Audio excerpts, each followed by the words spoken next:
Jananayagan versus Parasakthi, Parasakthi versus Jananayagan. இந்த விஷயம்தான் கடந்த ஒரு வாரமாகவே சமூக ஊடகங்களில் மிகப்பெரிய அளவில் விவாதிக்கப்பட்டு வருது.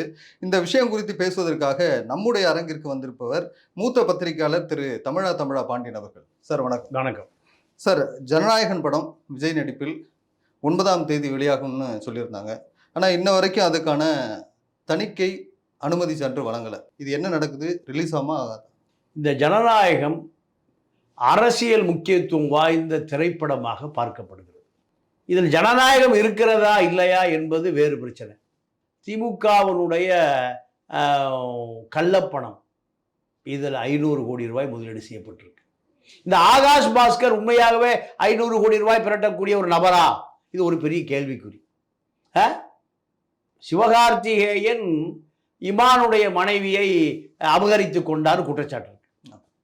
இந்த நபர் எப்படி பராசக்தியாக முடியும்? அப்போ இந்த பக்கம் விஜய் ஜனநாயகனுடைய கேசட் வெளியீட்டு விழா ஒரு Malaysia mafia Malik Dato Malik Padmashri விருதை போல உயர்ந்த விருது வாங்கி வைத்திருக்கிற ஒரு மது mafia, hawala mafia, gold business mafia. இந்த மாஃபியா வங்கக்கடலை கடந்து போவதற்கு சார்ட்டர் ஃபிளைட் அனுப்புறாரு. ஒரு நாளைக்கு 50 லட்சம் ரூபா வாடகை. அது விமானத்துக்கு 50 லட்சம் ரூபா வாடகை. அப்போ இதற்கு முன்பு ஒரு மாசத்துக்கு முன்பு ஒரு நகைக்கடை திறப்பு விழாவுக்கு சிம்புக்கு சார்ட்டர் ஃபிளைட். ஒரு சார்ட்டர் ஃபிளைட் என்பது சைக்கிள் வாடகைக்கு எடுப்பதை போல அவ்வளவு எளிதாக கிடைக்குது. அவ்வளவு பணம் வச்சிருக்காரு. அவருடைய 40 ஏக்கரா பண்ணை வீட்டுக்கு வராத நடிகைகளே கிடையாது, வராத மலேசியா அமைச்சர்களே கிடையாது. எல்லாம் அங்க சந்திக்கிற இடம், சந்தித்து குழாவுகிற இடம், பார்ட்டி, மது விருந்து, மாது சூது விருந்து. அப்ப இந்த நபருக்கு மிக நெருக்கமான நபர் விஜய். இவர் அடுத்து இங்க முதலமைச்சர். இங்க இந்த இன்னொரு பக்கம் இமானுடைய மனைவியை காணன்னு அவர் புகார் கொடுத்துட்டு இருக்காரு. இந்த பக்கம் சிவகார்த்திகேயன் பராசக்தி, இவர் ஜனநாயகன். இதுதான் தமிழ்நாட்டுடைய தலைவிதியா?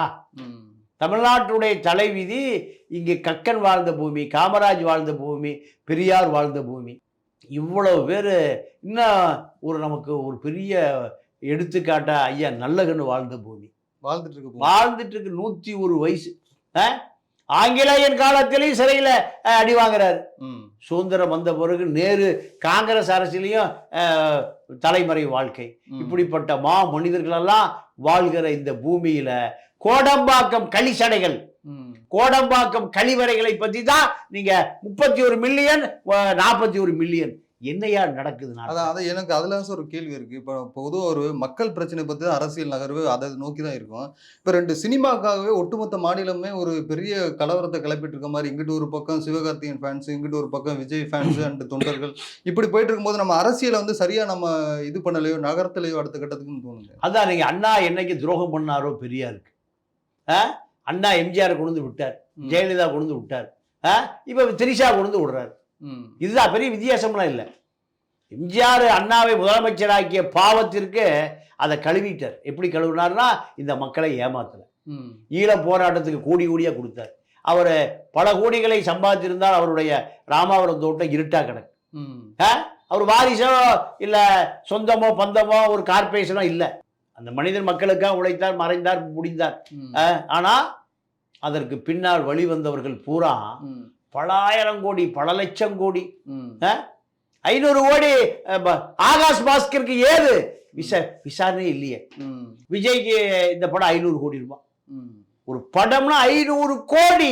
இங்க பல்கலைக்கழகங்கள் இலவசமா கிடைக்கல, மருத்துவமனை இலவசமா கிடைக்கல, எல்லாம் காஸ்ட்லியா இருக்கு. சாராய வியாபாரி, சமூக விரோதி, சட்ட விரோதி, மது மாஃபியா, லிக்கர் மாஃபியா அதான் வச்சிருக்கான். ஜெகத் ரட்சகனும் கல்வி கொள்ளைய நம்ம பச்சைமுத்தும், இன்னொரு கல்வி கொள்ளைய ஐஸ்வரி கணேஷ். அப்போ இது பற்றிய செய்திகளாக இருக்கிறதே தவிர அடித்தட்டு மக்கள், ஒடுக்கப்பட்ட மக்கள், ஏழை எளிய மக்கள், நீங்க அடிப்படை கல்வி கிடைக்கல, கல்வி பூரா காசா இருக்கு. இப்ப இதற்கான அடித்தளமே இங்க இல்லை. இந்த பக்கம் விஜய் முதலமைச்சரா, இந்த பக்கம் சிவகார்த்திகேயன் உதயநிதி முதலமைச்சரா, இந்த போட்டி தான் நடக்குது. 40 லட்சம் மில்லியன் மக்கள் இதை ரசிக்கிறான்னா அது உண்மைதானே சார்? ஆக்சுவலா வந்து சிவகார்த்திகேயனுக்கு வந்து இன்னொன்று விஷயம் பார்த்தீங்கன்னா, இப்போ உதயநிதி அவங்க ஃபேமிலி தயாரிக்கிற படங்கள்லாம் எப்பவுமே வந்து கலைஞர் டிவி இந்த மாதிரி இதில் தான் போடுவாங்க. இப்போ சன் டிவியை தேர்ந்தெடுத்து அதில் போடுறாங்க. அது என்ன காரணத்துக்காண்டி இது பண்ணுறாங்க? நீங்க இங்க ஒரே பொலிட்டிக்கல் ட்ரெண்டுங்க. விஜய் அதிகாரத்துக்கு வந்துவிடக்கூடாது, விஜய் தனித்து நிற்கணும், திமுக வந்துடும். விஜய் இப்போ சம்மன் கொடுத்தாச்சு. அமித்ஷா பாட்ஷா பாய் இப்போ சம்மன் கொடுத்துட்டாரு. 12ஆம் தேதி டெல்லிக்கு போய் ஆகணும். டெல்லிக்கு போனால் அவர் கைது செய்யப்படுவாரா, சிறையில் அடைக்கப்படுவாரா? இந்த சூழல் விஜயை பொறுத்த வரைக்கும் அவருக்கு இருக்கிற ஒரே ஆப்ஷனு அதிமுக என்டிஏ கூட்டணியில் இணைவதை தவிர வேறு வழி இல்லை. அதுக்கு வாய்ப்பு இருக்கா சார்? வேற வழியே இல்லை. நீங்க டெல்லி அதிகார மையம் நினைத்தால் நீங்க குற்றவாளிகளை சிறையில் போடுவதை தவிர வேறு வழி இல்லையே. இந்த 41 பேர் மரணத்திற்கு நீங்க இறுதி குற்றவாளி விஜய் தான். நீங்க வேலுச்சாமி புறம் இந்த இடத்தை தேர்ந்தெடுத்தது யார்? 10,000 பேர் கூட முடியாது, 40,000 பேர் எப்படி கூடுனீங்க? இதை அப்போ ஒரு மாஸ் காட்டணும், குறுகிய இடத்துல மக்களை அடைக்கணும். இதுக்கு திட்டமிட்டது யார்? விஜய் தானே. விஜய் தான் திட்டமிட்டா, விஜய் தான் கொலை குற்றவாளி. 41 ஆளு ஒரு மரணத்திற்கே தூக்கு தண்டனை, 41 மரணத்திற்கு. அப்ப இது அரசியலாக்கப்பட்டதனுடைய விளைவு. விஜய் மீது எஃப்ஐஆர் போட்டு ரிமாண்ட் பண்ணல. அரசியல் இல்லைன்னா என்ன நடந்திருக்கும்? கைது செய்யப்பட்டிருப்பார், சிறையில் அடைக்கப்பட்டிருப்பார், அவர் மீது குற்றச்சாட்டு நிரூபிக்கப்பட்டிருக்கும். இப்ப தணிக்கை குழு அந்த படத்துக்கு அனுமதி வழங்காததற்கு பாஜக அரசு காரணம் சொல்றீங்களா? இல்லைங்க, அதாவது சாதாரணமா ஒரு தெரு வீதியில முனையில பொட்டி கடை இருக்குல்ல, அந்த பொட்டி கடையிலேயே அரசியல் தேவைப்படுது. அந்த பொட்டி கடையில முதலமைச்சருடைய படம் மாட்டலினா அந்த ஏரியா தாதா ஒரு பாக்கெட் சிகரெட் வாங்கிட்டு போயிட்டே இருப்பான். அந்த ஏரியா தாதா சிகரெட் வாங்கிட்டு ஒரு பாக்கெட் சிகரெட் எவ்வளவு இன்னைக்கு? ஒரு 150 ரூபா, 200 ரூபா வாங்கிட்டு போயிட்டே இருப்பான். டெய்லி ஒரு பாக்கெட் வாங்கிட்டு போயிட்டே இருப்பான். முதலமைச்சர் படம் மாட்டி இருந்தால் சரி, இவர் திமுக ஆளு போடுறதுன்னு வாங்க மாட்டான். அப்போ ஒரு பொட்டி கடைக்கு என்ன தேவைப்படுது? முதலமைச்சர் படம் தேவைப்படுது. அப்போ 500 கோடி ரூபா ஒரு படம், இவர் ஒரு பல ஆயிரம் கோடி வச்சிருக்காரு. அப்ப இவருக்கு என்ன தேவைப்படும்? அரசியல் தேவைப்படும், அரசியல் கூட்டணி தேவைப்படும். யார் அதிகாரம் அதிகமாக வைத்திருக்கிறார்களோ அவர்களுடைய ஆதரவு தேவைப்படும், இவருடைய வாக்கு வங்கி தேவைப்படும்ல. இவருடைய ஆதரவு அவங்களுக்கு தேவையா, அவங்களுடைய ஆதரவு இவங்களுக்கு? 2 பேரும் ஆதரவு 2 பேருக்கும் தேவை. குறிப்பா விஜயுடைய வாக்கு வங்கி அமித்ஷாவுக்கும் எடப்பாடிக்கும் தேவைப்படுகிறது. இருந்தா தான் வெற்றி பெற முடியும் திமுகவை. அதனாலதான் தணிக்கை கூட அவங்க எல்லாத்துக்கும் அரசியல் இருக்கு. இந்த 3 நாள் தானே சார்? ஆமா, 3 நாள் 30 நாளா இருந்தாலும் ஒரு அரசியல் இருக்கு. பேரம் முடிந்தால் சிறை விலகும், பேரம் படியவில்லை என்றால் சிறை அப்படியே இருக்கும். இப்ப அவருக்கு 6ஆம் தேதி இன்னும் 6 நாள் தான் இருக்கு. 12ஆம் தேதி சம்மன், இன்னும் 6 நாள் தான் இருக்கு. நீங்க சிபிஐ விசாரணை முடிந்தால் கைது செய்யப்படுவாரா இப்படின்னு ஒரு சந்தேகம் இருக்கு. நீங்க 6 நாட்களுக்குள்ள ரகசிய பேச்சுவார்த்தை திரைமறைவுல, ஏங்க நீங்க எது உங்க கூட்டணியில சேர்றேன், நீங்க எது சொன்னாலும் நான் கேட்கிறேன், இப்படி இவரு சில தூதர்களை அனுப்பினால் விசாரிக்கப்பட்டு அனுப்பப்படுவார். அதை விஜய் ஏற்பாரா சார்? அப்போ ஒருவேளை இவங்க கொடுக்குற அழுத்தத்தினால விஜய் போறாருன்னு வச்சுக்கோங்க கூட்டணிக்கு, அதை விஜய் நம்பி இருக்கக்கூடிய மக்கள் ஏற்பாங்களா? அதை அந்த நீங்க இந்த திராவிட இயக்கத்தை பொறுத்த வரைக்கும் ஜெயலலிதா எந்த தப்பை செய்தாலும் அங்க இருக்கிற 1 கோடி பேர் ஏத்துக்குவான். அதான் அவனுக்கு கொள்கை, அதான் அவனுக்கு கோட்பாடு. அதுதான் இந்த பக்கம் கருணாநிதி கம்பெனி, ஸ்டாலின் கம்பெனி எந்த தப்பை பண்ணாலும் சரி 1 கோடி பேருக்கு இதுதான் கொள்ளை. ஏன்னா அவனுக்கு பொறுக்கி திங்கிறதுக்கு அரசியல் வேணும் அவனுக்கு. நீங்க 98ல் ஜெயலலிதா பிஜேபியோடு சேர்ந்தார், ஏத்துக்கிட்டானா இல்லையா? ஜெயலலிதா கவுத்துட்டு வந்த பிறகு கருணாநிதி போய் பாஜக சேர்ந்தாரா இல்லையா? அது வரைக்கும் பாஜக எதிரி, RSS எதிரி, சங் பரிவார் எதிரி, சனாதன எதிரி. கருணாநிதி கூட்டணி வச்சுக்கலையா? ஏத்துக்கிட்டானா இல்லையா 1 கோடி தொண்டை? அப்போ 1 கோடி அடிமைகள், அதிமுக 1 கோடி அடிமைகள், திமுக 1 கோடி அடிமைகள். இதுதான் தமிழ்நாட்டு அடிமைகள் முன்னேற்ற கழகம். அப்ப விஜய் அவனை கருணாநிதி ஜெயலலிதாவே பாஜக சேர்ந்த பிறகு, மதவாத கட்சியில் சேர்ந்த பிறகு, நீங்க பாபர் மசூதி இடிச்ச கட்சியில் சேர்ந்த பிறகு, ஒரு துணை பிரதமர் அத்வானி ஒரு குற்றவாளி, பாபர் மசூதி இடிச்ச குற்றவாளி தானே. அப்போ இங்க அரசியல் என்பது அசிங்கமாக்கப்பட்டிருக்கிறது. அதனால விஜய் தன்னை காப்பாற்றிக்குவது, தன்னுடைய குடும்பத்தை காப்பாற்றிக்குவதற்கு இவ பாஜக நினைந்தால் அத்தனை தொண்டனை ஏமாத்தி. அங்க கொள்கையே இல்லையே.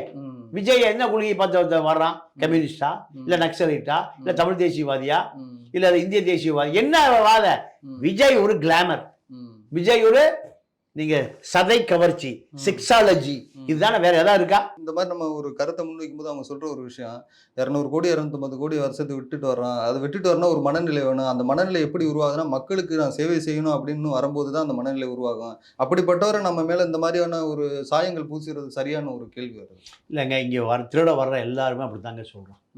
கருணாநிதி மீது வழக்கு இருக்கா இல்லையா? ம். ஐயோ அம்மா கொள்றாங்களேன்னு சொன்னாரா இல்லையா? ம். ஜெயலலிதா அளவுக்கு 1 ரூபா சம்பளம் வாங்க சேர்ந்த ம். எப்படி 68 கோடி இப்படி வந்தது? ம். எப்படி வந்தது? ம். மக்களுக்காக நான், மக்களுக்காகவே நான், அந்த மாதிரி சொல்லிச்சா இல்லையா? ம். 1 ரூபா சம்பளம் வாங்குவேன்னு சொல்லிச்சு. ம். எப்படி 68? இதெல்லாம் வேஷம். ம். விஜய் 2000 கோடி திருடுவதற்கு வருகிறார். ம். எவ்வளவுக்கு? 2000. 200 கோடி ஒரு வருஷம் பூரா படம் எடுக்கணும், 200 கோடி சம்பளம் கிடைக்கும். ம். இது ம். 2000 கோடி கிடைக்கும். விஜயகாந்த் என்ன சொன்னாரு? ம். ஆண்டவனோடு கூட்டணி, மக்களோடு கூட்டணினாரு. ம். எப்படி மெடிக்கல் காலேஜ் வந்தது? பாண்டிச்சேரி ஒரு மெடிக்கல் காலேஜ், ரெட் ஹில்ஸ் ஒரு மெடிக்கல் காலேஜ், 5000 கோடி அது. ம். 2 மெடிக்கல் காலேஜா? ம்.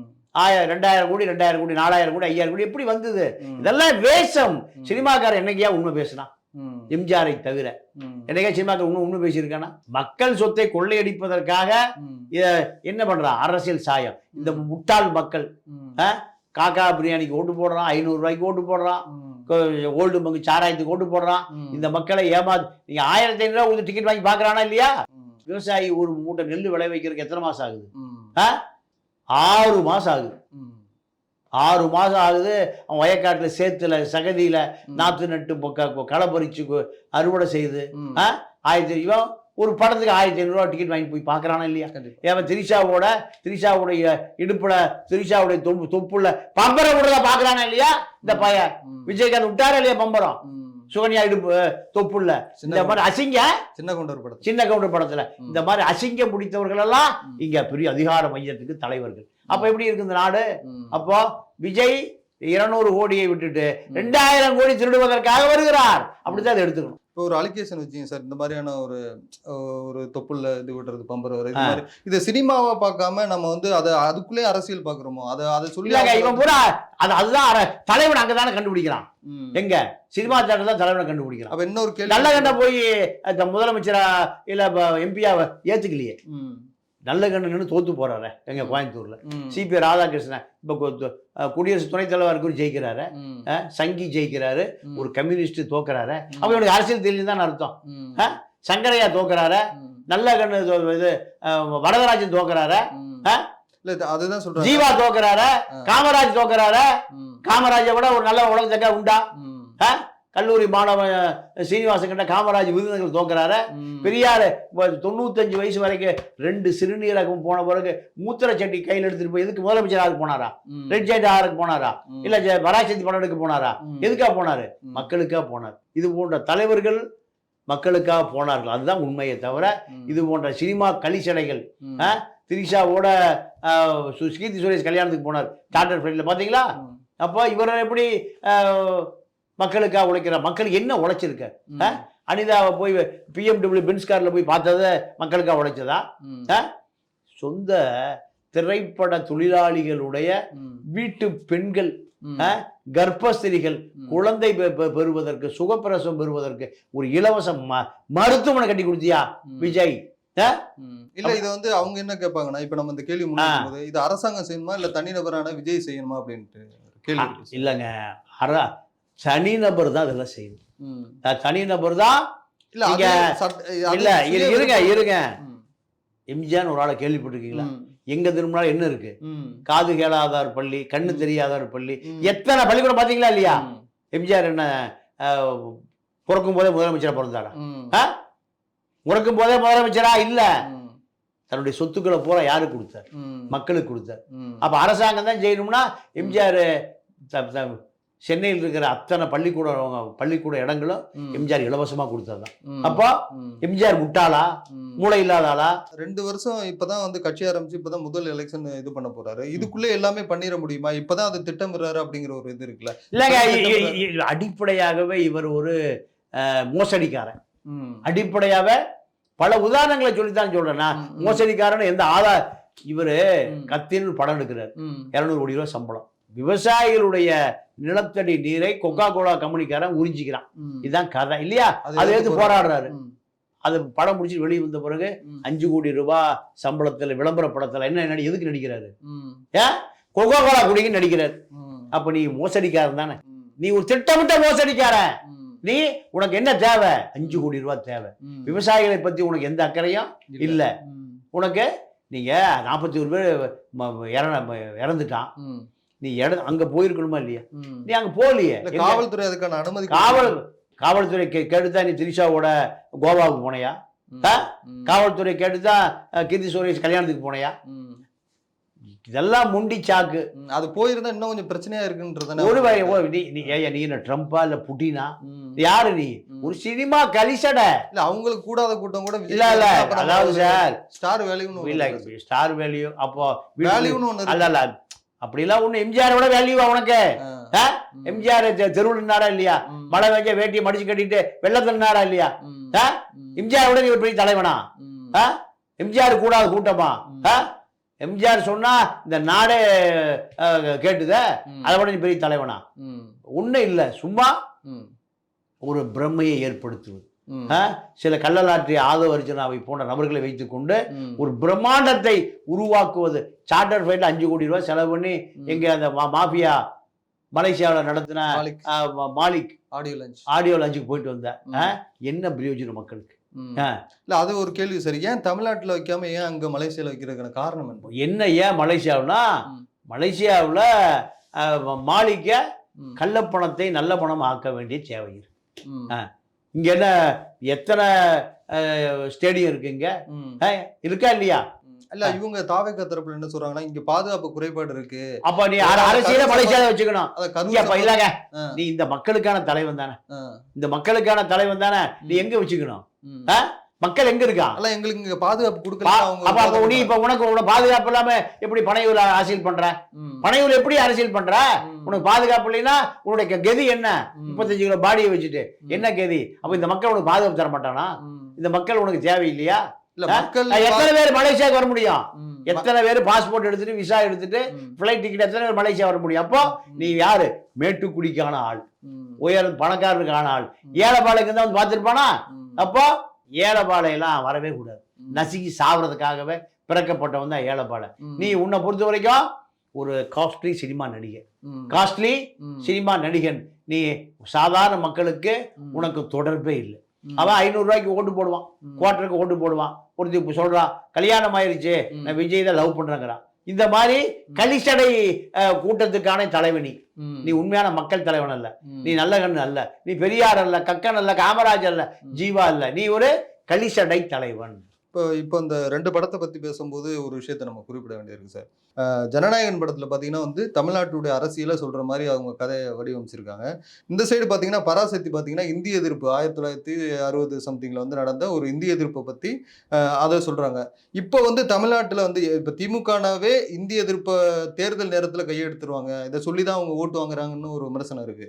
இந்த 2 கதையில எது ஈடுபடும்? இந்த 2 படமே பிரச்சாரத்தை தாங்கி வருது. அதாவது பராசக்தி வந்து திமுகவுக்கு பிரச்சாரம் செய்து, ஜனநாயகன் வந்து விஜய்க்கு பிரச்சாரம் பண்ணது தாவேகாக்கு. இந்த 2 பிரச்சாரம் மக்கள் மத்தியில் எது எடுபடும் நினைக்கிறீங்க?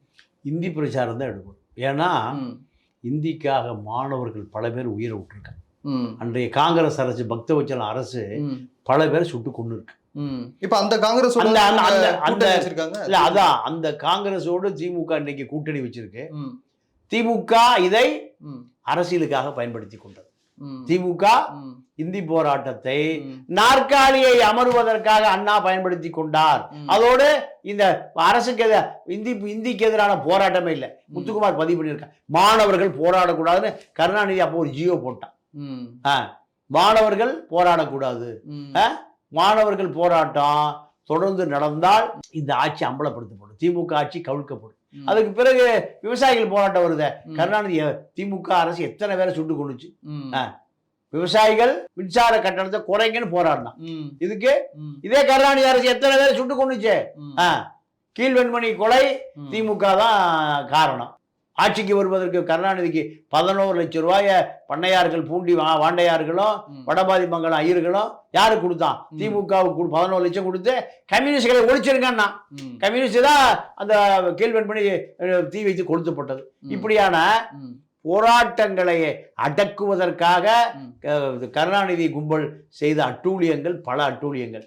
ஆனா இந்த மாணவர் போராட்டத்தை பயன்படுத்தி ஆட்சி அதிகாரம் நாற்காலியை தக்க வைத்துக் கொள்வதற்காக கருணாநிதி நடத்திய போலித்தனமான போராட்டம் தான் இன்று வரை தொடர்கிறது. இப்ப முன்னாடியாச்சும் தொழில்நுட்ப சாதனங்கள், அப்புறம் கம்யூனிகேஷன், அந்த தொலைத்தொடர்பு இதெல்லாம் வந்து ரொம்ப கம்மியா இருந்துச்சு. மக்கள் மத்தியில போய் செய்தி சரியா சென்றடையாது. ஆனா இன்னைக்கு எவ்ரிபடிட்ட எல்லார்ட்டையுமே வந்து இன்னைக்கு வந்து செல்போன் இருக்கு, தொலைக்காட்சி இருக்கு, எல்லா வீட்லயும் பாக்குறாங்க, செய்தி பாக்குறாங்க, என்னென்ன நடக்குதுன்னு அப் டு டேட் அந்த டயத்துல பாத்துறாங்க. இப்ப இந்த சமயத்துல இந்த இந்தி வச்சு ஒரு பிரச்சாரம் பண்றதுங்கிறது வந்து எடுபடுமா? அதுதான் என்னுடைய கேள்வி. இல்லைங்க, இது சினிமாவை தான் பார்க்கலாம், இதை அரசியலா பார்க்கலாம். அதான் அப்ப விஜய் பண்ணும்போது அது வந்து அரசியலா பார்க்கணும், இவர் பண்ணும்போது அது ரெண்டுமே அரசியலா கிடையாது, ரெண்டுமே சினிமா தான். விஜயும் சினிமா தான், பராசக்தியும் சினிமா தான். இது அரசியல் முக்கியத்துவம் வாய்ந்த விஷயமா இல்ல. இரண்டு பேரும் சினிமாக்காரர்கள் தானே தவிர இரண்டு பேரும் பெரிய தியாகிகள் இல்லை. இவர் 30 வருஷம் ஜெயில இருந்தார், அவர் 20 வருஷம் ஜெயில இருந்தார் அப்படின்லாம் சொல்லவே முடியாது. இல்ல இவருக்கு கூட இருக்கிறவன் ஜெயில இருந்தான், எல்லாம் போராளிகள், எல்லாமே மண்ணுக்கான போராளிகள், இப்படி யாரையுமே சொல்ல முடியாது. இவர்கள் பூராமே முழுக்க சினிமாத்தனமான ஆட்கள். சினிமாவை, சினிமா ரசிகர்களை வாக்கு வங்கியாக மாற்றக்கூடிய ஒரு மலிவான அரசியல் செய்யக்கூடிய ஒரு சினிமாக்காரர்கள். நீங்க பல பேர் சினிமாவில் முதலமைச்சர் ஆகணும்னு ஆசையா வந்தான். சிவாஜி வந்தாரு, ரஜினி, கமல், சரத்குமார், விஷால், ராமராஜன், கார்த்தி, யாருமே எடுபடலையே எம்ஜிஆரை தவிர. ஏன் எம்ஜிஆர் மக்களை ஏமாத்தல? இவர்கள் பூரா ஏமாற்றுக்காரர்கள். என்ன, மக்களுக்கான எந்த திட்டம் கிடையாது, மக்களுக்கான எப்போதும் கிடையாது, இப்போதும் கிடையாது, கடைசி வரைக்கும் கிடையாது. மக்களை ஏமாத்தணும். சரி, அப்படியே பார்த்தீங்கன்னா சார், இப்போ நீங்கள் சினிமாக்காரர்கள் வந்து ஒரு மாயத்தை ஏற்படுத்தி மக்களை ஏமாத்துறாங்கன்னு ஒரு குற்றம் சொல்கிறீங்க. இப்போ எந்த ஒரு நிகழ்வாக இருக்கட்டும், ஒரு பள்ளி சார்ந்த ஒரு விஷயமா இருக்கட்டும், கல்லூரி சார்ந்த ஒரு விஷயமா இருக்கட்டும், மருத்துவத்துறை சார்ந்த ஒரு விஷயமா இருக்கட்டும், அரசு சார்பில் நடக்கக்கூடியதில் பெரும்பாலும் சினிமா ஆக்டர்ஸ் தான் பயன்படுத்துகிறாங்க. இன்க்ளூடிங் வந்து சிவகார்த்திகேயனா இருக்கட்டும், அப்புறம் திமுக பாலிசி அவங்களோட இது பண்ணுறாங்க. அப்போ அது சரியா சார்? அது இல்லை, அதுவும் தவறு தான். நீங்கள் அரசியலை அரசியலாக பார்க்க வேண்டும். அரசியலுக்குள்ள சினிமாவை பூத்தியது அண்ணாதுரை தான், அண்ணாதுரை எம்ஜிஆர் தான். இப்ப முதலமைச்சர் எங்க தேடுறான்? தியாகிகள்கிட்ட தேடணும். இவன் எங்க தேடுறான்? சினிமா தேட்டரில் போய் தேடுறான். இந்த பழக்கத்தை உருவாக்கிய நீங்க ஒரு மோசடிக்காரனே அண்ணாதுரை தான். பெரியாரை ஏமாற்றி, பெரியாருக்கு மோசம் பண்ணி, பெரியாருடைய கொள்கையை நீர்த்து போக செய்து, பெரியாருடைய சிந்தனைகள், பெரியாருடைய தத்துவங்கள், பெரியாருடைய உழைப்பு அத்தனையும் ஏமாற்றி மோசடி செய்து அதை அப்படியே சினிமா வாக்கியவர் மோசடிக்காரன் அண்ணாதுரை. அப்படியே சினிமா தேட்டர் கொண்டு விட்டார், அண்ணா செத்து போயிட்டாரு. இது அப்படியே தொடர்ந்து இப்ப எங்க வந்து நிக்குது? விஜய் சிவகார்த்திகேயன் வந்து நிக்குது. சிவகார்த்திகேயன் கூட அந்த ஆடியோ லான்ச்ல சொல்லியிருந்தார் பராசக்தியில, அண்ணன் தான், தம்பி தான் அப்படின்றாரு. அப்ப அவங்களுக்குள்ள ஒரு புரிதல் இருக்கு. ஆனா அந்த ஆடியன்ஸுங்கிறவங்க வந்து ரொம்ப அடிச்சுக்கிட்டு மாத்தி வந்து விமர்சனம் பண்ணிட்டு இருக்காங்க. அதுக்கு என்ன சார்? இல்லைங்க, அதாவது சிவகார்த்திகேயனை ஆகாஷ் பாஸ்கர் 500 கோடி ரூபாய் செலவு பண்ணி விஜய் ஜனநாயகன் வருகிற பொழுது இந்த பராசக்தி வரணும், பராசக்தி வரணும். விஜயுடைய படத்துக்கு பெரிய கிடைச்சிடக்கூடாது. இத யார் பேலன்ஸ் பண்ணணும்? பராசக்தி பேலன்ஸ் பண்ணணும். இதற்காகவே திட்டமிட்டு ரெட் ஜெயண்ட், சன் பிக்சர்ஸ், இந்த திமுக குடும்பத்துக்கு சொந்தமான அத்தனை பேரும் இந்த 500 கோடி ரூபாய் கள்ளப்பணம், டவுசர் பாய்ஸ். ஏது ஆகாஷ் பாஸுக்கு 500 கோடி? அப்போ திட்டமிட்டு திமுகவால் விஜய எதிர்ப்பதற்காக பயன்படுத்தப்பட்ட படம் தான் இந்த 500 கோடி. எடுபடுதா சார்? அது அவங்களுடைய நோக்கம் எடுபடுதா மக்கள்? சார் எடுபடுதோ எடுபடலையோ சார், ஏன்னா எலெக்ஷன் இப்போ இல்ல, அதான் இருக்கு. அதாவது நம்ம என்ன போடுறோமோ அந்த விதை தான் விதைக்க. ஆமா, இல்ல இங்க அரசியல் ரீதியான தெளிவான வாக்காளர்கள் இல்லைங்க. வாக்காளர்கள் சொந்த கட்சிக்கே பணம் கொடுத்தா தான் ஓட்டு போடுவான். திமுக காரன் யாருக்கு கொடுக்குறான்? அதிமுக கொடுத்தா ஓட்டு வாங்குறான்? இல்ல, யாருக்கு கொடுக்குறான்? திமுக காரன் தான் கொடுக்குறான். திமுக காரன் பணம் கொடுத்தா தான் ஓட்டு போடுவான். இப்படி அரசியல் கொண்டு விட்டுட்டான். அதிமுக யாருக்கு கொடுக்குறான்? சொந்த கட்சிக்காரனுக்கு காசு கொடுத்தா தான் ஓட்டு போடுறோம். அதிமுக கொண்டு போய் திமுக வீட்டில் கொண்டு பணம் கொடுத்து வாங்குவானா? அதான். வாங்கிட்டு ஓடு போடுவானா? போட மாட்டான். யாருக்கு போடுவான்? அவங்க கட்சிக்காரங்க. இவன் கட்சிக்கு இவன் பணம் கொடுக்கணும், அவன் கட்சிக்கு அவன் பணம் கொடுக்கணும். இந்த காசெல்லாம் ஏது? மக்கள்கிட்ட இருந்து கொள்ளையடிக்கிற காசு. அப்ப யார் சிந்திக்கணும்? மக்கள் சிந்திக்கணும். மக்கள் சிந்திக்காம மக்கள் எங்க படுத்து கிடக்குறான்? சினிமா தேட்டர்ல படுத்து கிடக்குறான். மீதி பேர் டாஸ்மார்க்ல படுத்து கிடக்குறான். அப்போ இதை மீட்டெடுப்பதற்கான புதிய அரசியலை இளைஞர்கள் ஆகிய நீங்க தான் அதை கண்டுபிடிக்கணும். இளைஞர்களிடம் தந்தை பெரியாரும் நல்லகண்ணுவும் காமராஜும் கக்கனும் இந்த பொறுப்பை இளைஞரிடம் கொடுத்து விட்டு போயிருக்கிறார்கள். இவர்கள் இளைஞராக இருந்த போது போராடியது இன்னைக்கு அந்த போராட்டம் எங்க போய் நிக்குது? சினிமா தியேட்டர் வாசல் போய் நிக்குது.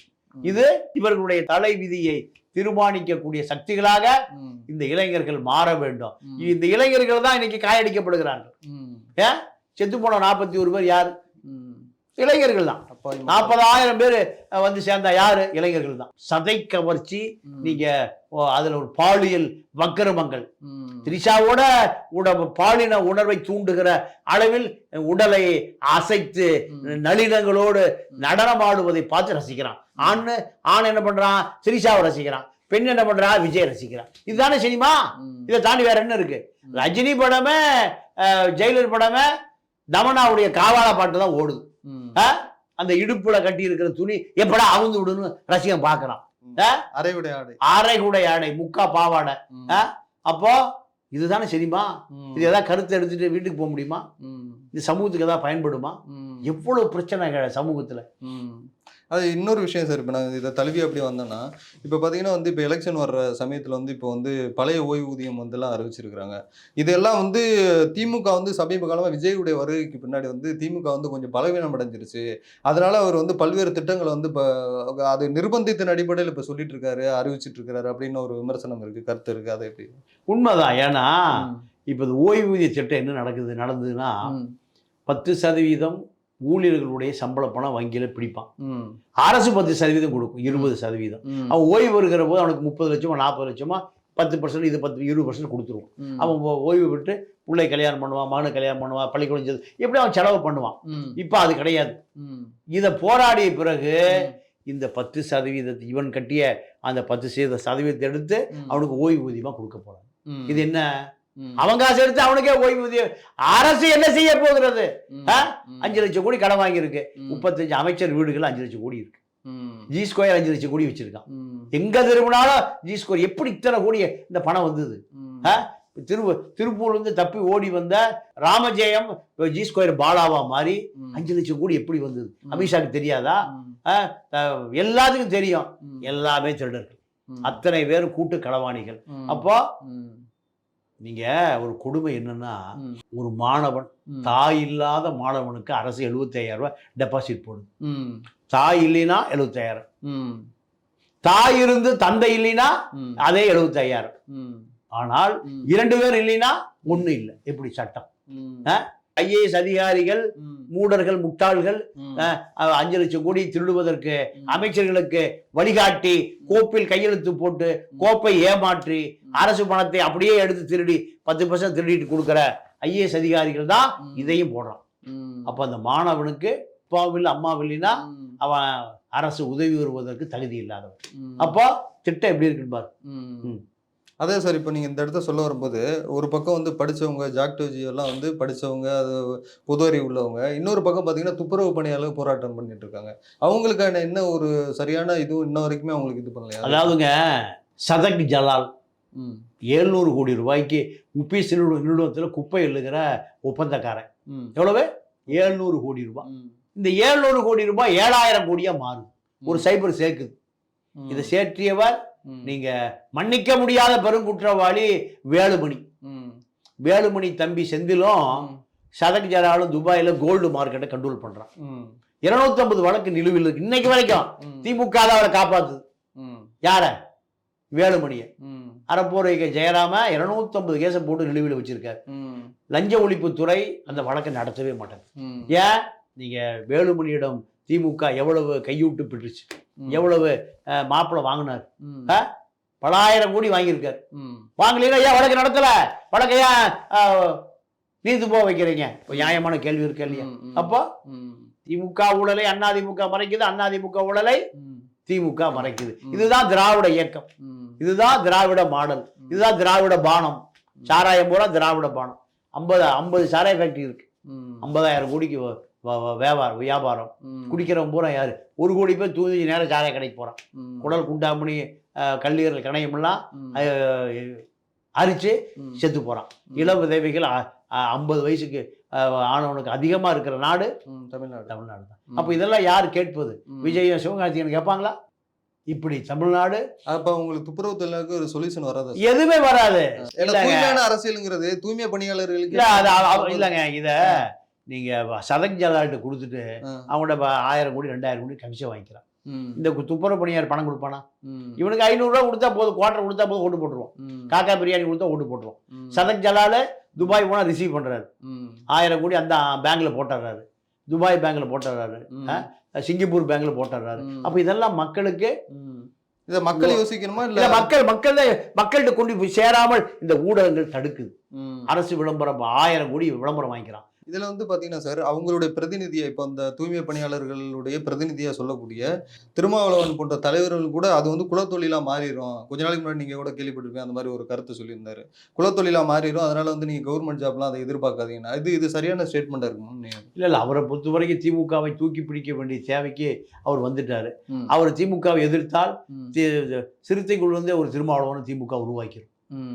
சிறுத்தை ரவிக்குமார ஒரு திருமாவளவனா உருவாயிரும். அப்ப திருமாவளவன் தன்னை காப்பாற்றிக் கொள்வதற்கு என்ன பண்றாரு? திமுகவை சார்ந்து நிற்பதை தவிர வேறு வழி இல்லை. இல்ல அவருடைய பலத்தை அவர் அறியலையோ? பலா ஒண்ணுமே இல்ல இல்லங்க, ஒண்ணு இல்லங்க. அவருக்கு பலம்லாம் இல்லங்க. அவர் பலமெல்லாம் காட்டிக்கிறாரு. இல்ல அதாவது அவருடைய பலமெல்லாம் திமுக போய் சேர்ந்துருச்சு. ஆளூர் ஷானவாஸ் திமுக அறிவிக்கப்படாத எம்எல்ஏ, சிந்தனை செல்வன், பாலாஜி, பனையூர் பாபு எல்லாம் யாரும் எந்த கட்சி எம்எல்ஏ? ரவிக்குமார் திமுக எம்பி. இல்ல அதான் அவர் மேல இருக்கக்கூடிய பெரிய குற்றச்சாட்டு என்னன்னா, திமுக அரசுக்கு ஏதாவது ஒரு திமுக அரசு மேல ஏதாவது விமர்சனம் வச்சுன்னா திமுக அரசை எதிர்கொள்ளாத நேரத்துல இவர் வந்து கருத்து சொல்லாத. திமுக இவரை முன்னாடி நிறுத்துது. நீங்க ஈழ பிரச்சனையிலிருந்து எத்தனை ஆண்டு காலமா, 20 ஆண்டு காலம், 25 ஆண்டு காலமா திமுக செய்யற பாவங்களை எல்லாம் தூக்கி சுமக்கிறவர்கள் தான் இந்த தலித் இளைஞர்கள். அது காரணம் திருமாவளவன் தான். அந்த கோபம் இருக்கு தலித். அதனால திரும்பவே சொன்னாலும் எவனும் திமுக ஓட்டு போட மாட்டான் இந்த தேர்தலில். திரும்பவே சொன்னாலும் திமுகவுக்கு ஓட்டு போட மாட்டான். இதுதான் இப்போ நடக்கிற தலித் அரசியலுக்குள்ள உள்ள ஒரு மாபெரும் அரசியல். பல்வேறு தகவல்களை ரொம்ப விரிவாக வழங்குனீங்க. ரொம்ப நன்றி சார். நன்றி, வணக்கம்.